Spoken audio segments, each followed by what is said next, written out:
Partnerzy odcinka Greenway, Evstone, Leader i Shirt Vogo. Linki w opisie. Cześć, witam. Dzisiaj będzie nietypowy test, bo łączony test Funbike'a oraz Nissana ENV 200. Jadę teraz do Krakowa na spotkanie z Markiem. Potem wykonujemy standardową trasę do Zakopanego, czyli pod Centrum Edukacji Przyrodniczej. Zobaczymy, jakie będą statystyki. Statystykę w dół będziemy mieli od Marka, a wracam dzisiaj rowerem. Także dzisiaj taki nietypowy odcinek. Prawdopodobnie podzielę go na dwie części. Ja już jadę do Marka z koszulką i z dywanikiem od Vogo. Dzisiaj start z okolic Libertowa, trasa ta sama. Tam? Witamy na pokładzie. Ja szybciutko tu muszę zrobić krótkie 360 tego pojazdu ENV 200. To jest po prostu Leaf w innej budzie. Jakby ktoś się zastanawiał, co to jest za pojazd. Marek to używa jako pojazd firmowy. Jak widzicie, ma tam swoje sprzęty, ale myślę, że mój rower się tu zmieści. Tak to się prezentuje. Troszkę podobne może do Nissana Townstara. Natomiast wydaje mi się, że to jest najtańszy elektryk, jaki można kupić dzisiaj z takich fajnych dostawczaków w Polsce. Ale czy fajny, to zapytamy Marka za chwilę. A ja szybko zrobię krótkie pomiary. I były dwie wersje tego samochodu, ale już widzę, że to jest wersja 40 kWh. Zaczęliśmy z 30 stopni, jest 40. A to dlatego, że ta wersja ma chłodzenie akumulatorów. W taki upał Leaf miałby już zdecydowanie więcej. Auto ma przejechane 60 000, niecałe SOH 92%. Ustawię się tutaj, Marek jest podobnego wzrostu, więc jestem ustawiony. No ale że to jest wersja dostawcza, no to nie ma po co iść do tyłu mierzyć. Ile jest miejsca za mną, bo za mną miejsca to jest 1,5 wolna przestrzeni na schowek. Leaf jak to Leaf musi piszczeć, więc trzeba zamknąć drzwi, to nie będzie piszczał. Samochodzik jest dwuosobowy, tutaj klasyczny lewarek zmiany biegów, przycisk Eco, podgrzewanie dwustopniowe foteli, kierownicy. No i pomierzymy sobie bagażnik. W tym celu to ja może tu zanurkuję. Stanąć tu nie stanę, ale nie ma źle. No i popatrzmy, tutaj mamy 2 metry gdzieś do tej przegrody, natomiast tam jest jeszcze z 15 cm więcej. A na wysokość, co my tu mamy na wysokość? Na wysokość mamy jakieś 120, no powiedzmy 120 do tych uchwytów. 120 do uchwytów. Na szerokość tak w połowie też koło 120, u góry no bardziej 110. I popatrzcie, jakie fajne patenty. Takie haczyki tutaj Marek porobił, takie wielkie gumy. Wrzuca rower, 3 sekundy i możemy jechać na wycieczkę. A na dachu fotowoltaika, ale to popytam Marka już po drodze, co ona tu robi. A tutaj przetwornica od tejże fotowoltaiki i dodatkowy akumulator. Co my tu mamy, Marku? Teraz tak, maksymalną dzisiejszą prędkość, od momentu skasowania średnią prędkość, ciśnienie w oponach, przejechany dystans, jaki czas, datę, czas i tak. Aktualne rekuperacja, aktualne zużycie. 14,3 jadąc z Podhala do Krakowa Marek zużył. I myślę, że w dół można przyjąć jako takie realne zużycie. Nie wiem, jakie Twoje doświadczenie jest. Realne, tak. Realne. Bo miałem 46%, przyjechałem na 12. Dobra, 199 km nam teraz pokazuje. Startujemy z 85%, więc komisyjnie pokasuj tam zegary. Kierownica jak z mojego Leafa 30, choć to jest 40. Tak, czyli tu widzę taki miks. Tak. Chyba to jest auto na Leafie 30, czy 20, na 24 de facto zrobione, a potem dołożyli mu większy akumulator. No i zostawili jeszcze, jak tu mówię, dla pasażera tak. ręczny, bo on był w wersji z prawej strony kierownicy głównie zrobiony, tak? Aha. No to co? może powolutku jechać. Ruszamy, ja tu będę się teraz montował ze sprzętem i seria pytań do Marka. No i tu jeszcze ma kamerkę, jakby kogoś interesowało. O! Cofania. Takiej kamerki też jeszcze nie widziałem. Tutaj ten panel dokładnie jak wyjął z mojego Leafa 1. To powiedz, Marku, w czym my to dzisiaj siedziemy? Który to jest rok? Coś więcej na temat tego samochodu, bo ja to tylko wiem, że posiadasz taki, ale nic więcej się nigdy Ciebie nie wypytywałem. 2020, jak pamiętam, to była wersja gazowa, która stała na salonie. No i od nich wziąłem kiedyś jeden samochód, pierwszego Leafa, zadzwoniłem i zapytałem, co tam u nich słychać i pytam się, czy czasem nie mają jakiegoś dostawczaka. Mówię, że mają ENV 200. Pytam się, z jaką baterią? No 40. No i od słowa do słowa, może byście sprzedali? Mówię, że możemy sprzedali. No to zadzwoń do szefa, już was jeden przez internet wziąłem, bo to wszystko telefonicznie było załatwione. Czym sprzeda? No zadzwonię. No i za jakiś czas odzwaniają, no sprzedamy ci. Ile? 110. No to biorę w ciemno. W ciemno biorę, cena. Nie pytam się nawet. To był taki tam 104... z przebiegiem małe co, nie? 2000. Kurde. Mówi, że szef się zgodził za 110. Ja mówię, no chłopaki, ale oczywiście zażartowałem. Biorę w ciemno, bo 140 był w tej chwili katalog. No może byście sprzedali, za ileście kupili, za 100, tak zażartowałem. A, wziąłeś tamtego, zadzwonił jeszcze raz, niech będzie za 100 i kupiłem za 100. Za 100 000 taki dostawczak? Tak, Kurczę. 40 baterią, 2000 coś miał przejechane. 2020 chyba produkcja, 21 rejestracja. Tak, dokładnie tak. O, teraz się zgadzam. Dopuszczalna ładowność 742 kg, waży to 1,5 tony. Tak by z tego wynikało. Tak. A kół to pewnie jest przyczepka. Przyczepka Tak. to jest pewnie 450. Tak, dokładnie tak. I 80 kW, czyli 109 koni z tego co kojarzę. Czyli tu mamy baterię od Leafa 2, a silnik 109 koni to miał w Leafie 1. No to taki totalny mix to auto. Czyli wiemy czemu kupiłeś tego. No była po prostu okazja, potrzebowałeś dostawczaka do pracy. Natomiast skąd się zaczął w ogóle taki pomysł, żeby w elektryki iść? Który był pierwszy? Jaka była historia? Od małego dziecka zawsze fascynowało mnie nośnik energii, czyli energia elektryczna. Zawsze marzyłem o skonstruowaniu samochodu elektrycznego. No niestety nie było mi to dane, bo w jednym momencie, gdy zabrałem się za to, doszłem do wniosku, że wolę zarobić pieniądze i kupić, niż się tym zajmować. W 2019 roku dojrzałem już do tego, żeby kupić samochód elektryczny, choć kupując Golfa w 2008 roku, jak w 2009 była premiera jedynki, tak? Czy 10? E-Golfa? Nie, Leafa pierwszego. Leafa pierwszego, no koło 2010 chyba była premiera. 10. To już wtedy mi chodziło myśl po głowie, żeby taki samochód zakupić. Nie ukrywam, że główną mierze dlatego tak zrobiłem, chodzi o ekonomię, bo jak policzyłem koszty paliwa w moim Golfie po 450 000, po zliczeniu kosztów do kupy, przejechanie 450 000 kosztowało mnie 236 000, mam spisane. Więc skończę dyskusję z kimkolwiek na temat ekonomii. Druga sprawa, wygoda. I kiedyś też zadzwoniłem właśnie do tego dealera, gdzie kupiłem ten samochód i przez internet, jeszcze przy pierwszych dotacjach, ktoś zrezygnował i kupiłem taki samochód. Zrobiłem nim za 2 lata 55 000, dałem za niego 120, sprzedałem za 90. Po złotówce licząc kilometr, jeszcze mi zostało, tak? No. Później trafiłem... Czyli pierwszy był Leaf... Nie, dwójka Leaf, tylko wersją dobra. 40. 40. Tak. Później w międzyczasie w 2021, tak to wygląda, w lipcu kupiłem tego. Potem trafia mi się okazja, następne demo stało w Bydgoszczy, czy w Toruniu, w Bydgoszczy, jako demo 62 plus zrobione na 10-lecie Leafa, jest taka wersja, tak? Jest taka wersja na 10-lecie. Tam nawet kierownica jest we wszystkie strony regulowana. Potem się to poznaje. Tak. Też pożartowałem i kupiłem za 150 000. Wersja demo też miała przejechane, nie wiem, 3000, 2. Głównie stała jako pokazówka. Czasem ją wyciągali, przejechali i się z powrotem na pokaz. Czyli aktualnie masz ENV 200 jako taki wół roboczy i Leafa 62, no która służy na wyjazdy. Na wyjazdy, nie? Tylko na wyjazdy. Ten jest bardzo wygodny po mieście, lepiej się nim jeździ niż Leafem, jest lepsza widoczność. No widoczność jest przepiękna, lusterka są wielkie. Tak. Mi nie przeszkadza brak lusterka wstecznego, zresztą da się to zrobić przełączając na wsteczny i też kamera cofania działa. No fajnie, że jest ta kamerka, bo faktycznie jakby coś stało za autem, no to w kamerce to zobaczysz, nie? Tak. To jest petarda. Najdłuższą trasę, jaką... Właśnie miałem Cię pytać, gdzie najdalej byłeś tym ENV-em? Najdalej byłem w święta wielkanocne. Przyszedł mi pomysł pojeździć na rowerze, a że wiedziałem, że jest bardzo kiepska pogoda, więc wymyśliłem, że pojadę gdzieś w stronę Węgier. Ale w Węgrzech mi się na 2 lata nie spodobało. Pojechałem dalej i w 14,5 godziny na 6 ładowaniach dojechałem na wyspę Krym. Czyli byłeś w Chorwacji? Tak. I tam sobie posiedziałem dzień czy 2, pojeździłem na rowerze. Tam jest dużo darmowych ładowarek, praktycznie w każdej większej miejscowości. No i z powrotem wróciłem. Troszkę dłużej, bo mi się nie spieszyło. Podróż moja wyglądała w ten sposób, że podjeżdżałem pod ładowarkę co 180 km, bo niestety na autostradzie więcej tym samochodem się nie da przejechać. Z jakimi prędkościami mniej więcej tam 90-100, tak żeby mi wystarczyło. To więc albo się jadło, albo się spało, albo się jeździło na rowerze. 3 możliwości.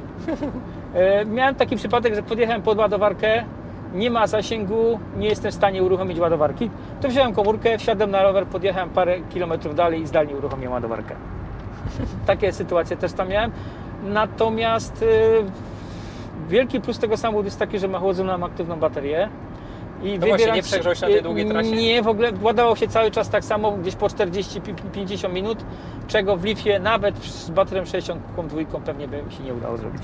No finalnie Leaf 62 wolniej się grzeje, ale w końcu się zagrzeje i przegrzeje, a no tutaj masz duży plus taki, że Tak. każde ładowanie takie samo. Były pierwsze wersje, które miały jakiś kłopot z tym chłodzeniem. Bjorn tak ją testował, ale to już jest późniejszy samochód Tak, i tak. na szczęście to poprawili. Że on jest w stanie między ładowaniami tą baterię na tyle wychłodzić, że potem znowu startuje z jakichś rozsądnych temperatur. No dzisiaj jak go ładowałem od 12%, to do 60 miałem 45 kW. No, czyli masz tutaj za każdym razem tą samą moc ładowania, Tak, no i to jest tak. dość ważne, jak chcesz jechać trasę. No nie jest auto na trasę, ale jak widać, da się to zrobić i nie jest to jakiś problem, nie? Normalnie się da jechać, tylko trzeba jechać wolno. No niestety, nie czarujmy się, trzeba znaleźć albo autobus, albo ciężarówkę i wszystkie problemy się kończą. Tak, no bo tu mamy aerodynamikę szafy, jak to niektórzy opołują. Tak, tak. On ma kiepską aerodynamikę, przy średniej 100 na godzinę na autostradzie zużywa 19 kW. Nawet producent tyle podaje. No, to jest tak z 5 więcej chyba jak Leaf, nie? Tak Spokojnie. spokojnie, nie? Zresztą nie wiem, czy on nie ma innego przełożenia tutaj. Ma inne przełożenie, bo maksymalną dostępną prędkość jest 135. Czyli ma obniżoną prędkość, ale podejrzewam, że ma też większy moment na koła, Tak, pomimo tego, że tak. silnik nie ma więcej momentu, Musi a to mieć dlatego, większy że moment, szybciej się kręci po prostu. Nie, musi mieć większe przełożenie ze względu na to, że można do niego zapakować 750 kg plus przyczepka. No tak, no to żeby to wszystko pociągnęło gdzieś pod górkę, To by nie pociągnęło. to musi być to tak zrobione, jak jest zrobione, no i stąd na pewno też większe zużycie, ale aerodynamika na pewno też robi swoje. Dzisiaj w ramach testu pojedziemy bardzo grzecznie, bo w tą stronę nie jechałem tak grzecznie. Pojedziemy takimi dostępnymi prędkościami, jak większość ludzi jedzie, tak? Żeby test był wiarygodny. No tak tym autem się jeździ, no nie ma co czarować, że to jest auto do szybkiej jazdy, Nie. bo dostawczaki zasadniczo nie są do szybkiej jazdy Nie. i to też nie jest. A jak Ci to na co dzień sprawdza? Jak tego użytkujesz, jakie robisz przebiegi jeżdżąc wokół komina, jak zimą to wygląda w stosunku do lata? 30 000 na rok. Robisz Tym samochodem. I jakie zużycia masz latem, zimą, jak to szacujesz? Średnie zużycie policzyłem na rok, wyszło mi 16,8. I to jest realne. Średnioroczne? Tak, Mhm. średnie roczne. Zużycia potrafią w zimie sięgać 20. Jak jest bardzo zimno, trzeba grzać, to w tych granicach. Bo to są grzałki, tu nie ma pompy ciepła. Grzałki. W tej wersji są grzałki. Dobra. Natomiast jeśli chodzi o takie walory typowo użytkowe, czyli przestrzeń ładunkowa, prowadzenie i wszystko co z tym związane, to jestem bardzo, bardzo zadowolony, bo go używam od kampera po WA roboczego do pracy codziennej. No, Do przewożenia elementów do montażu, do przewożenia narzędzi, do przewożenia, nie wiem, co jest potrzebne, to się przewozi tym samochodem, nie? powiem Ci, że zachorowałem na jakiegoś dostawczaka i to już jest któryś dostawczak, którym jadę i zawsze się zastanawiam, czy może by takiego nie kupić. I jeśli patrzę na to, co on potrafi do ceny, to chyba nie ma konkurencji w tym momencie. Nie ma. Znaczy w tej chwili już go nie produkują, jest następca ten Townstar, coś takiego, ale on jest mniejszy. No i ceny ma takie dość kosmiczne. Townstar ma być w dwóch wersjach, ja niestety tą krótką testowałem, więc trudno powiedzieć. No ale zbiera się to naprawdę, petarda. No kurczę, gdzieś tu wyprzedzić coś, to mam wrażenie, że to lepiej jeździ jak mój Leaf pomimo tej samej mocy. No, to wszystko jest dopasowane do tego jest samochodu. Bardzo dobrze zestrojone zawieszenie. Z tyłu oczywiście jest tak zwane pióro, czyli można dużo wsadzić. Zdarzało mi się wjeździć nim 2 razy po tonie. Poza drogami publicznymi, tak powiemy. Tak. Dla ogółu. I nie było żadnych problemów. Wchodzi cała paleta, Eurostół jest, no bo do tego jest przystosowany. Idealny samochód do, nie wiem, jak ktoś prowadzi firmę taką małą przewozową, jakiś warsztat, jakąś działalność, tak jak ja, po prostu idealne rozwiązanie. No i jeszcze ma jedną wielką zaletę, można go używać jako kampera, nie? No tak, no bo tutaj mamy elektryka, czyli możemy sobie gdzieś tu go zasilić. No właśnie, o przeróbkach to mi zaraz powiesz, ale tak reasumując, czyli jak ktoś potrzebuje auta, tak, nie wiem, no zimą to 150 km zrobisz tym? 180. Ja na Podhalu robię i bez problemu robiłem 180 km. Robił 180 zimą. Tak, No jest to to tam, realny powiedzmy, zasięg. dość wolno jeździ, no bo tam nie ma gdzie pocisnąć. Nie ma gdzie pocisnąć, nie ma problemu żadnych. No to tak bezpiecznie, może bezpiecznie podsumuję, że jak ktoś potrzebuje auta z zasięgiem 150 km dziennie, W mieście bez najmniejszych problemów. to myślę, że może śmiało pomyśleć nad takim wersją 40 kWh, bo przypominam, jest jeszcze wersja 24, ale tej to bym nie polecał, Nie. bo tam myślę, że ten zasięg to będzie śmieszny. Zwłaszcza, że to są wartości brutto, netto mamy oczywiście mniej, potem dochodzi jakaś degradacja, no i reasumując, tu mamy 30 parę kWh, a w tamtym będziemy mieli tych kWh może z 18. No to po paru latach to jest troszeczkę mało, zwłaszcza na auto, które no troszkę zjada. Ile tam mamy w Myślenicach? Jak tam zużycie? Już przełączymy. Z ciekawości 18 kW. 18 kWh na 100 w Myślenicach? Kurczę, jak się jedzie tak rozsądnie, to zużycie jest całkiem w porządku. To jeszcze Cię podpytam, co to masz za fotowoltaikę na dachu? Znaczy, w ramach, tak można powiedzieć, testowania, bo też się zajmowałem kiedyś uruchamianiem, no jeszcze nikt nie montował, jak myśmy to już robili. Mam założone 2 razy po 180 panele. Do tego jest oczywiście sterownik, do tego przetwornica i drugi akumulator. I służy mi to jako dodatkowe źródło prądu, czyli gdy nie mam dostępu do sieci, a potrzebuję coś zrobić, to sobie używam z tej. A oprócz tego w tym momencie są spięte obydwa akumulatory, czyli akumulator 12V w przedziale silnika z akumulatorem moim. I w tym momencie część energii, nie wiem jakie tu jest napięcie, możesz zobaczyć, baterii poprzełączać, idzie z... 12,96, ale jest 0 amperów, czyli auto nie ładuje, a jest 13 V prawie, Tak. czyli, I teraz czyli idzie z dachu. Teraz wszystko idzie z dachu, czyli tak, wspomaganie kierownicy, światła, część klimatyzacji jest zużywane z dachu i z tamtego akumulatora. Robiłem w miarę dokładne pomiary, podłączyłem kiedyś amperomierz i zliczyłem, to mogę powiedzieć, że między 4 a nawet 8% na takiej trasie jak teraz jest większy zasięg tego samochodu. No bo w granicach No tak, no bo nie musimy cały czas tej 12 nie ma cały czas 400-500 watów trzeba liczyć na godzinę, nawet tak jak teraz mamy do przodu, nie? Jeszcze jakiś korek, czasem staniemy, on tam doładuje trochę baterię. To było sobie na bardziej dla hobby, nie? Plus tego samochodu jeszcze jest taki, że jak podjadę gdzieś i nie ma prądu, to mogę sobie wyłączyć samochód i korzystać dodatkowo z baterii trakcyjnej. No bo wtedy mam przetwornicę i takie sytuacje też miałem, że potrzebowałem na przykład więcej prądu do zasilania urządzenia przez kilka godzin.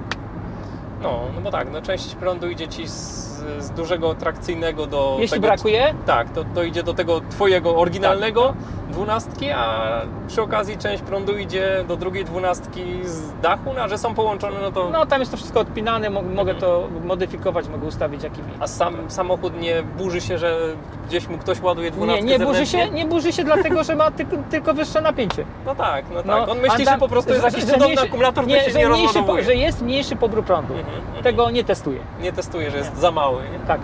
No i dobrze, no i sprytne. No i popatrzcie, jakie ciekawe rozwiązania. No, oczywiście ogrzewanie też jest elektryczne z tyłu, 500W z termostatem. Jak na przykład zdarza mi się gdzieś w zimie robić w terenie, gdzie nie ma ogrzewania, potrzebuję coś w środku zrobić, no to włączam ogrzewanie i sobie tam drugie w samochodzie. Super. Dobra, może się orientujesz, to jaka jest przetwornica tutaj z tych 400V na 12, ta nissanowska? A tu jest 1,5 kW przetwornica 400 na pewno na 12V. Czyli masz 1,5 kW ciągłego ładowania, tak, nawet jeśli tak. by nie świeciło słońce, Tak. jak świeci słońce, to masz 1,5 kW plus tam z dachu tak, 300 tak. watów na pewno idzie, nie? Jak jest słoneczny dzień. Tak. No sprytne rozwiązania. Bardzo sprytne. Czy kupiłbyś takiego ENV-a jeszcze raz? Oczywiście bez namysłu. To jest samochód, który jestem w 100% zadowolony. Każdemu polecam.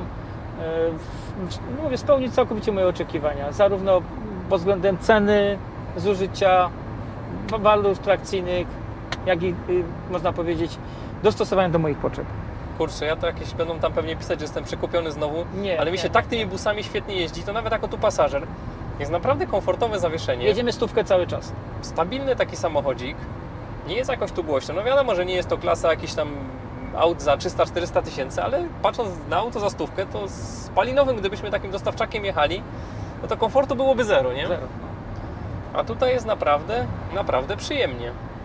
Warte zastanowienia się samochód, jeśli ktoś potrzebuje robić te 100-150 km dziennie, a ma jeszcze fotowoltaikę, najlepiej na starych zasadach, Tak. no to tu, kurczę, tak prosty rachunek jest.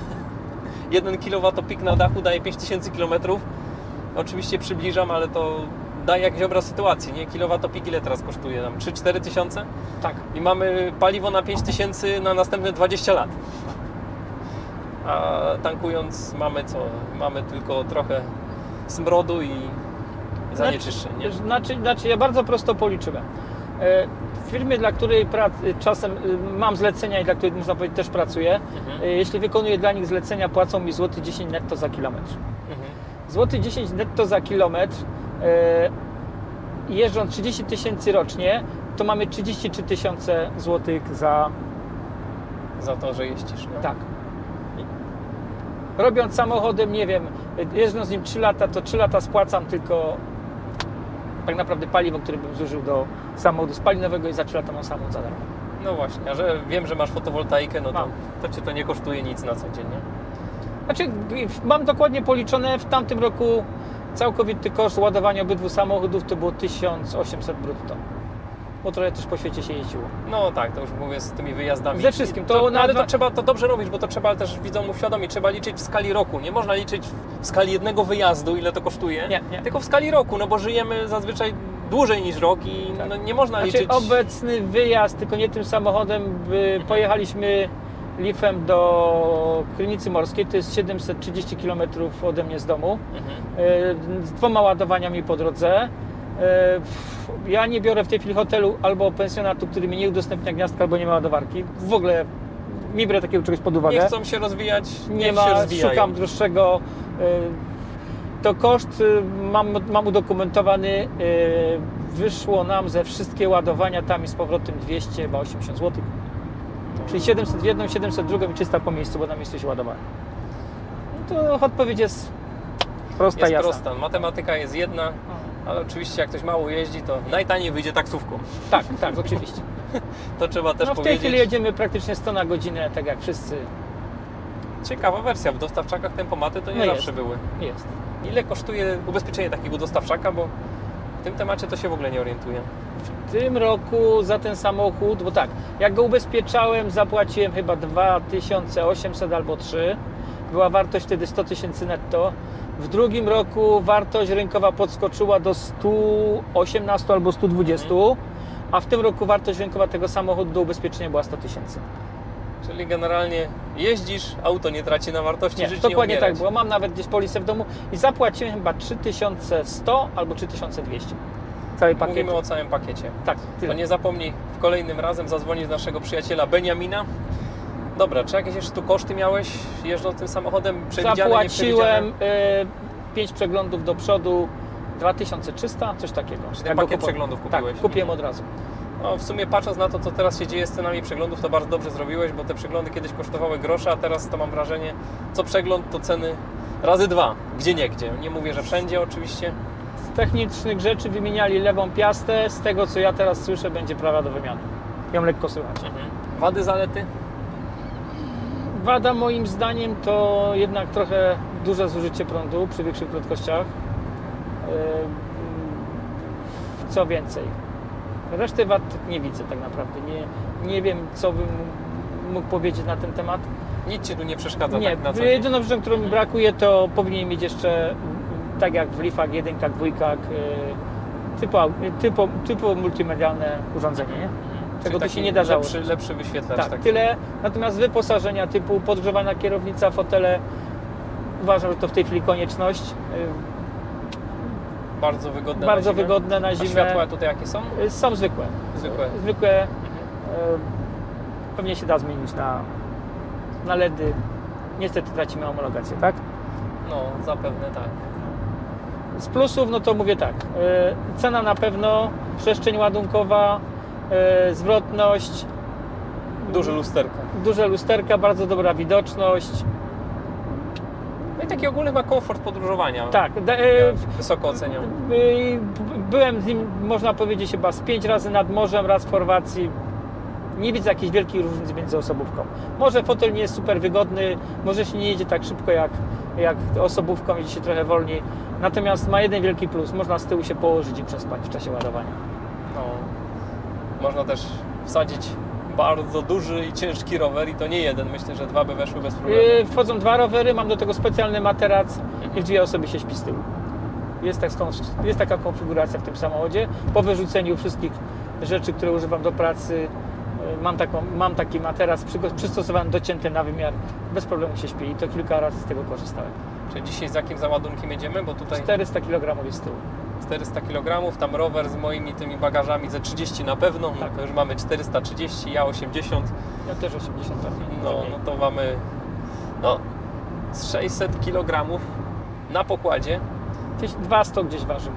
Jedziemy normalnie tak jak samochód jest codziennie eksploatowany, z wyposażeniem, który w 95% jest zawsze na pokładzie tego samochodu. Dojeżdżamy pomału do tunelu, więc trzeba będzie pewnie ustawić przepisowe 100 na godzinę, a ja będę tu już nurkował po Sonomed i zrobimy pomiary głośności w tunelu. Jak zwykle w tym samym miejscu. Patrzymy, czy dzisiaj jest 100, bo uważajcie, czasem jest inna prędkość w tunelu. Na znaku tu jest zawsze 100, ale wjeżdżając do tunelu mamy jeszcze znak świetlny. No i niestety na nim czasem jest co innego. No i dzisiaj jest co innego, musimy 90 ustawić. To dzisiaj będą pomiary przy 90, jak wyjedziemy z tunelu, to zrobimy przy 100. No tak waha się w granicach 70, czasem jest nawet 69 dB.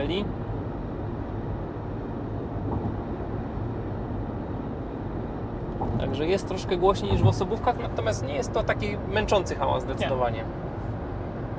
Znaczy tu samochód też został zmodyfikowany, bo w komorze silnika ma dodatkowe wytłumienie i z tyłu za nami to też jest dodatkowe wytłumienie, oczywiście zrobione przeze mnie, to nie jest fabryczne.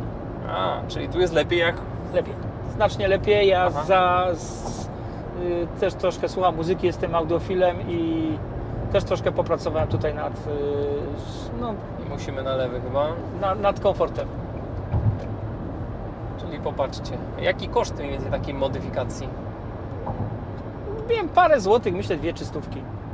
I trochę własnej roboty. Tak, to takie rzędy wielkości są. Trzeba kupić taką matę samoprzylepną, która tu jest z tyłu przyklejona, a to co jest w kabinie to jest z pralki gdzieś ze starej wyjęty, taka maca tłumiąca i tyle. No i popatrzcie, jak sobie Marek poradził. No bo jak to blaszaki dostawczaki to lubią rezonować. No on był głośny, nie, to dużo głośniej było. A my tutaj zeszliśmy nawet poniżej 70 dB. Teraz możemy zrobić przy stówce, chcesz? Właśnie, spróbuj przy stówce na chwilę. Teraz mamy prawie 100. Mamy. Czy tu będzie widać? Może lepiej zaświecę. Może teraz będzie widać. No bardzo podobnie, jakieś 71 dB. Nie ma wielkiej różnicy między 90 a 100 w tym samochodzie. W ogóle tutaj nie widzę, żeby jakoś się tak zmieniało, jak szybciej jedziesz wolniej. Nie. No, zmienia się, ale nie ma tragedii. Nie jest to tak jak w niektórych samochodach, że jest jakiś taki punkt, w którym zaczyna się robić bardzo głośno. Tu jest cały czas taki... Jednostajny dźwięk, Jednostajny. głównie od kół. Pewnie da się to też troszkę zrobić, tylko nie mam takiej potrzeby. Takimi masami bitumicznymi wytłumić. Ale uważam, że 70 dB to nie jest zły wynik. To jest bardzo, bardzo w porządku wynik. Niektóre osobówki tutaj takie wyniki mają. No i popatrzcie, teraz tutaj wyprzedzanie w wykonaniu takiego dostawczaka. No naprawdę, kurczę, sprytnie. No. Niejedna osobówka mogłaby się zawstydzić, jak to się zbiera. W tej chwili jakbym miał do wyboru zostawić do użytku Leafa, a zostawić NV200, to zostawiam NV200, pozbywam się Leafa. Na co dzień... Nie zostawiłbym Leafa, na pewno jakbym miał do wyboru. No, na co dzień tu masz dużo bardziej praktyczne auto. Tak, nie? dużo praktyczne, wygodniejsze. Same plusy. Jedyny minus z użyciem. Jedyny minus, zużycie trzeba po prostu jechać wolniej. Nie pojedziemy 110 na autostradzie, pojedziemy 100 czy 120. Też zajedziemy. Też zajedziemy, nie ma się co zabijać. Ja to tak zaczynam myśleć troszkę inaczej, że ja nie mam czasu się już tak śpieszyć, nie? To już Tak. szkoda życia na takie spieszenie się wiecznie. Tak. A plus jest taki, zajeżdżam na rower, czy leje, czy grzeje, mam się gdzie wrócić, mam gdzie schować rower, mam się gdzie przebrać, jakiegoś serwisu zrobić jak leje. W osobówce nie ma takiego komfortu. Na zakrętach się to dość trzyma. Bardzo dobrze się trzyma. No. Jestem pod wrażeniem. Tu już mamy ładowarkę podpiętą, ja teraz tu zanurkuję. Nie jest to jakiś problem. No i teraz ja jestem za kółkiem. Z tyłu ładuje się rower. No i pierwsze wrażenia. Inaczej się tym jeździ zupełnie niż Leafem. Natomiast zbiera się to bardzo fajnie. Gdzieś tutaj takie do 50, gdzieś włączy się do ruchu, to petarda. Zawieszenie takie... Twardsze. No, a wiem, czy twardsze? Twardsze. Może i twardsze, ale bardziej buja znowu tym autem. No ale to z wysokości samochodu. Wysokości obciążenia. I skrzynek, że mamy poziomo pionowo do góry postawione, nie na podłodze. Tak. To jest główna przyczyna. Ale bardzo łatwy tu do ogarnięcia. Lusterka wielkie, że auto kwadratowe to dokładnie wiadomo, gdzie się zaczyna, gdzie się kończy. No świetnie się tym jedzie. Jacie. Fotel w miarę wygodny dla mnie jest bardzo dobry. Jest ok. Ja po jest nawet dość 10, twardy, ale jest ok. Po 10 godzinach jazdy nie jest gorzej niż w moim Leafie, tak powiem. No i pozycja jest fajna, no bo tutaj tak wysoko siedzimy, nie? Tak. Nad głową tam jeszcze ze 3 pięści wolnej przestrzeni. Tak. Na nogi jest miejsce, tu jest miejsce. Podłokietnik twardy, z lewej, z prawej podłokietnika brak. No ale to jest wersja dostawczak. Ale to jest dostawczak. Tak. Natomiast fotel faktycznie taki jak pod moje krzywe plecy. Pasujący. Nie idealnie pasuje. No, fajnie. Damy go tu na B, tak? Czy nie? Teraz był na B. I dodatkowo hamulcem, bo tu nie ma pedała. Nie wiem dlaczego, ale nie ma. Odzyskiwanie energii bym tak powiedział jak w Leafie 1, bo w Leaf 2 już tak zdecydowanie wyraźnie odzyskiwał energię. Tutaj taki... Trzeba dołożyć hamulec. Tutaj taki, no tak jak mniej więcej spalinówka się toczy, nie? Tak. Dokładnie. Na silniku w ten sposób, nie? Jak tam kiedyś czytałem i dzwoniłem i rozmawiałem z serwisem i z różnymi ludźmi, to ten samochód został zrobiony tak, żeby nie było wielkiej różnicy w odczuciach, w prowadzeniu jak spalinówka elektryczna. Tak. I to opóźnienie przy odpuszczeniu tak, dokładnie tak samo jest takie jakbyśmy mieli tu spalinowy silnik. To już w Leafie 2 wpadli na pomysł, że jednak fajnie jest, jak można przy pomocy jednego pedału przyspieszenia tylko jeździć. I bardzo mi tego brakuje, bo jestem przyzwyczajony w Leafie. Jak wsiadam do Leafa, to się czuję lepiej mi się jeździ. Jeśli chodzi o przyspieszenie. Czyli znalazł się minus. Słaba rekuperacja. No jest, brak e-pedała, na pewno. Natomiast ma to auto coś w sobie, coś co ma Leaf 1. Ja jeżdżę przeróżnymi autami, na końcu wsiadam do mojego Leafa 1 i kurczę, jak tym się fajnie jedzie. Tak. I tu jest dokładnie to samo. Tu jest inne auto, inny charakter, ale ja dalej mam to samo. Jak tu się fajnie jedzie. I zakręt tak się zupełnie przyzwoicie prowadzi. Bardzo przyzwoicie. Ja tutaj pierwszy raz w życiu tym jadę. Jak widziałeś, zakręt przeszedłem bez żadnej korekty. Skręciłem, utrzymałem, odkręciłem i tyle, nie? Tak. A jak są układy kierownicze, coś niedobrze zrobione, to wiesz jak się jeździ. To trzeba ciągle korygować, auto nie jedzie tam, gdzie chcesz. A tu nic, tu po prostu jak po sznurku. Jak po sznurku, tak jeździ. No.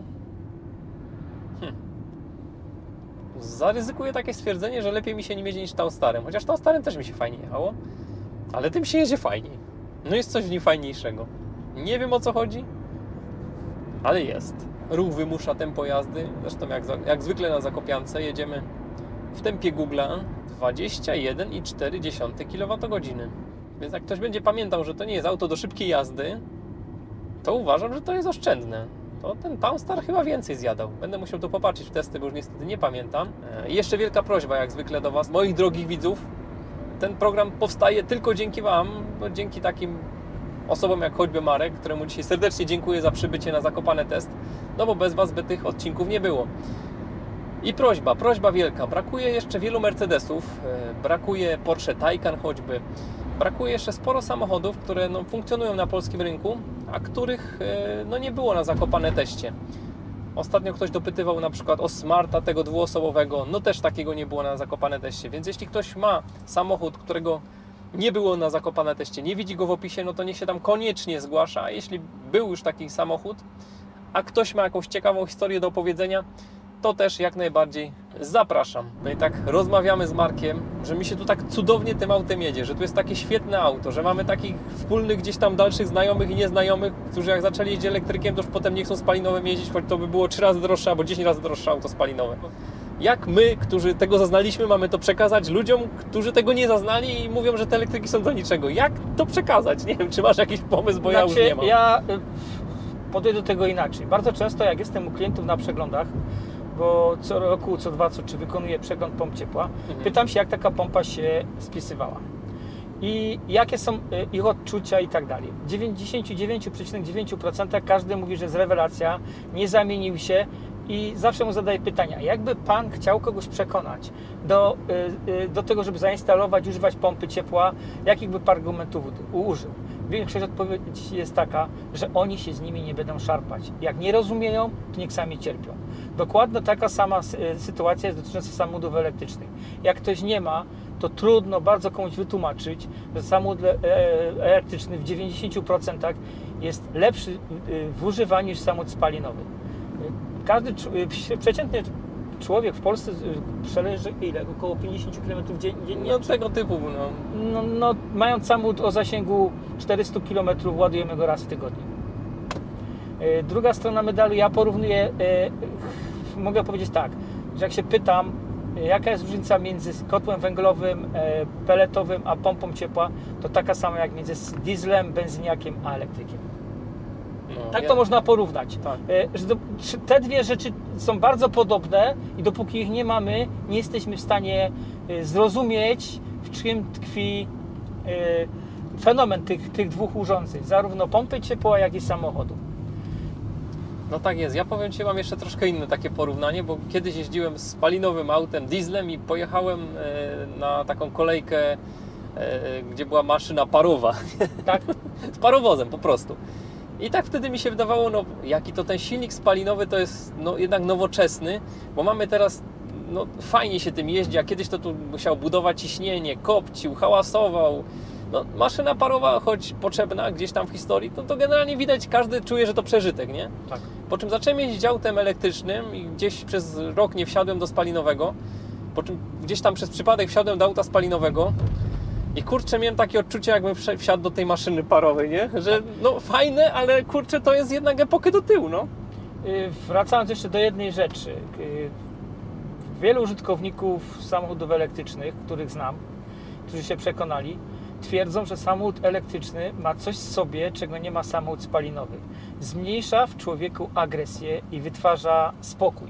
Tak, tak. To jest od każdego odczucia, każdego pytam, bo przeprowadzałem takie badania.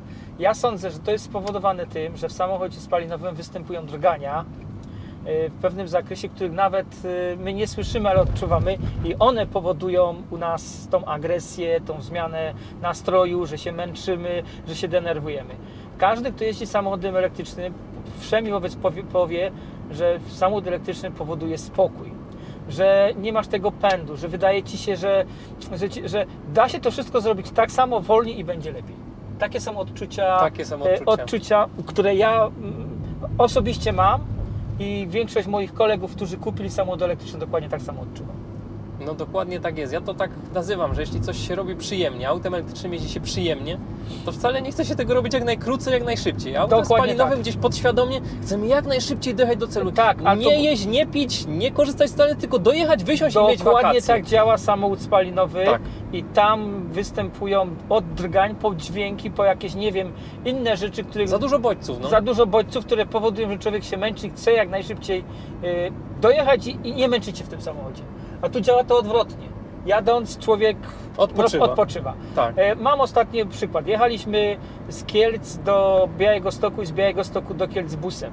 Nie prowadziłem, siedziałem z tyłu. Po, nie wiem, 4 godzinach jazdy busem dojechałem do Kielc. Byłem bardzo zmęczony. I tam zostawiłem swój samochód, Leafka, którym wracałem. Po przesiednięciu się do Leafa i po przejechaniu 10 km zacząłem odpoczywać. I wróciłem wypoczęty do domu. Nie rozumiem tego. Jechałem jako pasażer, byłem zmęczony, jechałem jako kierowca, 2 godziny odpocząłem. No jest to niesamowite, ale to dopóki ktoś tego nie przeżyje na własnej skórze, to nie zrozumie tego. I nie da się tego przeżyć na jeździe testowej, bo wtedy to jesteśmy zestresowani, pierwszy raz siedzimy w samochodzie, to trzeba gdzieś wjeździć się w auto i zaznać tego spokoju. No. Tak, pojeździć trochę, wyłączyć, przerzucić na taki tryb... Na autopilot tak zwany, który jest w samochodzie elektrycznym. No i zdecydować, co komu jest potrzebne. No kurczę, trzeba to przeżyć i to przeżyć, tak jak mówiłem, no, w jakiejś takiej większej skali i potem nie ma wyboru, no i też ciągle mi tam co dzień takie komentarze, jakieś takie epopeje wypisują, czym to auto spalinowe jest lepsze. No kurczę, to są wypowiedzi teoretyków, bo no, widzę, że człowiek nigdy tym nie jeździł, nie? A Tak. przynajmniej nie dłużej, bo takie jakieś bajki wypisują. Jakby to zasięg był jedynym parametrem, który w ogóle jest ważny w pojeździe, a nie jest jedynym parametrem, są dużo ważniejsze. Tak. Ludzie sobie nie zadają pytań takich, co dla mnie jest dobre. Czy ja teraz jestem głodny, czy ja teraz chcę się napić, czy ja teraz potrzebuję ciszy. Takich nie dbają o własne wnętrze, nie? Tak. I wtedy oczywiście na papierze wyjdzie, że spalinówka jest lepsza. Natomiast jak pojeździmy takim samochodem, zobaczymy, że tutaj odpoczywamy, że tu się uspokajamy, Tak. że tu jest przyjemnie, to wszystko resztę, jakieś tam zasięgi, to jest jakiś taki, schodzi na drugi plan. Nieistotne fakty, nie? Ostatni jakiś wyjazd mieliśmy w stronę Rumunii. Stąd mam 420 km. Wyjechaliśmy o 6 rano i o godzinie 12 byliśmy w Oradei. Jadąc samochodem spalinowym, może nawet bylibyśmy pół godziny. Może. No to jaki jest sens Jaki męczyć? sens, nie? Jaki sens? Mamy już ustalone miejsca, gdzie się ładujemy, gdzie odpoczywamy.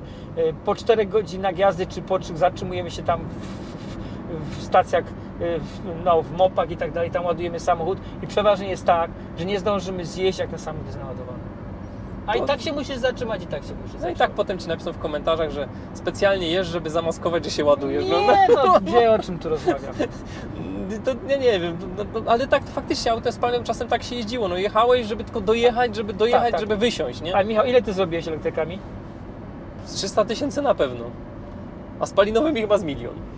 Ja elektrykami za 3 lata zrobiłem 140 000, spalinowymi 1 800 000. Czyli generalnie mamy rozeznanie, jeśli chodzi o spalinowe, nie? Tak. A tak nam piszą, jakbyśmy nigdy spalinowymi nie jeździli, nie? 1 800 000 albo 1 900 000 mam przejechane spalinówkami. Mogę to udowodnić, rozpisując każdy tam 100 000 jakim samochodem, I kiedy. przerabiałeś diesle, benzynę, gazy, Nigdy wszystko, w nie? życiu dieslem nie jeździłem. Dieslem nie jeździłeś? Nie, tylko benzynowymi. To ja wszystko przerobiłem Ja nie. i nigdzie nie znalazłem swojego miejsca. Nie. Znalazłem dopiero w elektryku. No, ale mówię, tyle przejechałem, bo pracując jeszcze w telekomunikacji miałem samochód i też jeździłem gdzieś po terenie do konserwacji centralnej, więc też duże ilości kilometrów robiłem, oprócz tego swój samochód, także mi się trochę uzbierało. Nie?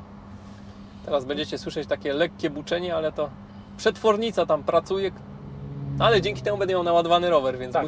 musicie wybaczyć. No i też nie wiem, czy masz takie przeżycia, że czasem jedziesz jakąś taką boczną drogą i słyszysz ptaki, słyszysz zupełnie inne dźwięki, Zupełnie nie? inne dźwięki. Zupełnie inne. No i powtarzam wszystkim wszemi wobec, wytwarza w człowieku spokój.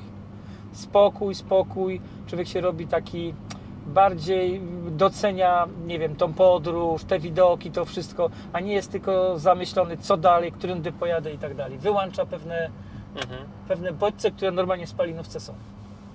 Tak. No jest coś w tym magicznego wręcz. O, Tak. jak to niektórzy piszą, elektryk uzależnia. Tak. I to właśnie może ten spokój uzależnia? Spokój. Nie wiem. Ja twierdzę, że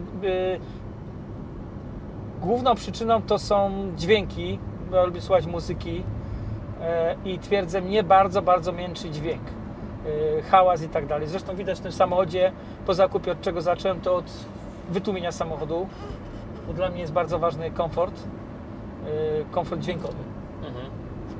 I mnie zawsze męczył huk w samochodzie. Dlatego nigdy diesla nie miałem. No ja miałem, ale zawsze przeklinałem ten dzień, kiedy go kupiłem i cieszyłem się wtedy, kiedy go sprzedałem i raczej dążyłem do benzyn i to cichutkich benzyn. Choć diesle mi się przytrafiły niestety.